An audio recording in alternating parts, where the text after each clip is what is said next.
how to create a shadow in Adobe Illustrator. To show you this, I've selected this PNG here of a man. A PNG means it has no background, as you can see. I'm just gonna put it here. And the thing I want to do is I want to embed it, so I'm just gonna select my image. I want to go to the right hand side and click on embed, like this. The next step is to copy the image with Control C on your keyboard, and I'm just gonna press Control F to paste it in place. As you can see, we have 2 copies now. Now I want to select one of them, and I want to go to Edit. From here, go to Edit Colors and adjust color balance.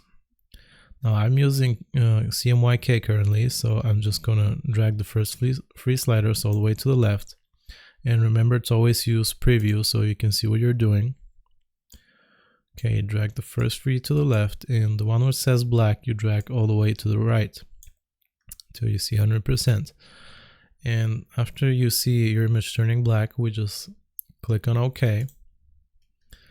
Okay, the next step is to click on opacity here on the right, and we want to lower it to something like 50%.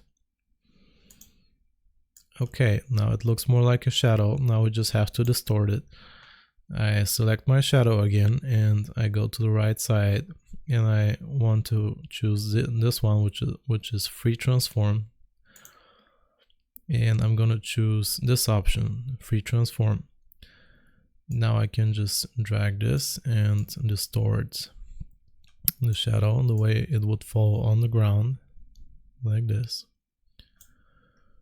And once we're satisfied with that, we just go back to our selection tool. And now we want to move this to the back. You just right click on it.